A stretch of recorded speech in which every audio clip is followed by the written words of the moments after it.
Ember 96.1. We're here with Hamish Kenworthy from Apollo Power Yoga. How are you going, Hamish? Very good, thank you, Petra. That's good. Could you please tell us how yoga is distinguished from other forms of exercise? Yeah, people often say after they've had a yoga practice that they have a particular feel about them. And certainly with power vinyasa yoga, yoga is a total body workout. It's not like just running until you're fatigued, but you've principally worked your legs. It's not just like, doing arm curls until your biceps are bulging, but, the rest of your body has been neglected. It's a total body workout, hands, feet, arms, legs, back, core, everything is worked. And so physically it's a total workout, but also it has some qualities of breath, the integration of your nervous system, and a sense of spirit that leaves a different overall feeling. How does yoga work the whole body? You don't use any force other than the weight of your own body, gravity, and the navigation of your body forward and back, up and down across your mat. Through a full range of weight-bearing poses, forward bends, back bends, twists, hand balances, standing balancing poses. You isolate, but isolate in an integrated way, each element of your body to create an overall strength and mobility. So I'm assuming that breathing is probably quite important to yoga. I wanted to know what sort of energy would expect in going to Apollo Power Yoga. Breathing is essential. Rather than exercising until you're gasping for breath, yoga is breathing and integrating movement to your breath. In yoga practice, we breathe through our noses, not through our mouths, and that has an automatic effect on nervous system. When we breathe through our mouth, we send a message to our body that it's a time of scarcity or that it's a time of panic, and that initiates our sympathetic nervous system. We generate neurotransmitters and hormones like cortisol and adrenaline, which are stress hormones. When we breathe through our nose, we tell our body it's a time of plenty, it's a time of calm, and we initiate our parasympathetic nervous system, and we generate serotonin and other neurotransmitters that even though circumstances are challenging, we still maintain a state of calm within us. So do you encourage people to breathe through their nose throughout the session? Do you make it like a thing? Do you point it out if you see someone breathing through their mouth, like, hey, back on the nose? I cue breath constantly throughout class, and certainly there are some particular forms of techniques, some particular types of pranayama, which is a Sanskrit expression meaning breath control or direction, that we use in class. And in our more dynamic flowing classes, we use a style called Ujjayi breathing, which involves core engagement, breathing through your nose with a little restriction at your throat so that you create a sound with your breath.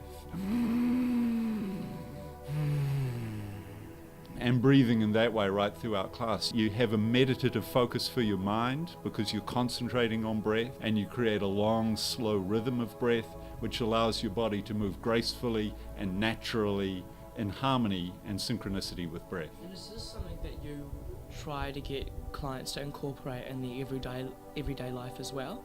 The breathing and being aware of the breath? Ujjayi isn't something that you want to do during the course of the day. It's a kind of an exercise breath. But certainly breathing awareness is an important thing. Being present to breathing patterns. Most people, when they get a little stressed, become very shallow in their breathing. They start to use auxiliary breathing muscles around their neck and shoulders rather than the primary breathing muscles of your core, your diaphragm and your rib cage. And so we encourage people when they're in a state of stress to get present to their breath, change their breathing patterns, change their nervous system, change their whole experience of their life. Is there ways to sort of incorporate that when doing physical exercise such as running? Because obviously, like someone that's not as fit as me, not so fit, sorry, to try and breathe through my nose seems almost impossible. So would you suggest to take it slow, to try and run like that? I don't know. Any Yeah, if you're trying to build some endurance with your running. I used to run marathons and half marathons, so I experimented with breath a lot. It was trial and error. I wasn't being coached, and I probably should have had some coaching, but just trial and error over time. I worked out that often I wasn't getting the breath supply that I needed just breathing through my nose, particularly as I have a deviated septum and I don't get a full passage of air through my nose. If I started to feel really short of breath, then I would just moderate my pace. I'd breathe in deeply through my nose and exhale slowly and softly out through my mouth when I was running. And I found that by breathing in through my nose, I directed more breath through my trachea into my lungs, where my oxygen could be converted into my bloodstream, fuel my muscles and keep me going, rather than just gasping through my mouth and taking some through my esophagus and kind of getting a swollen feeling in my stomach. So yoga must be a really good form of exercise to bring into your daily life as well. Would that be the case? It sort of brings, good breathing strategies, calmness to the body, and you wouldn't really need to do cardio work because you're doing the yoga sessions. Not all types of yoga can claim to having a strong cardio quality, but power yoga, we believe, has a cardio element, and certainly if you're holding a yoga pose, your heart rate will lift while you're holding that yoga pose, but it's like a series of short peaks of intensity which are lifted and then let go. So there's cardio, there's strength, there's mobility. I regard it as being a very effective whole body workout. You're talking about the breathing in your mouth that almost gives like stress on the body kind of thing.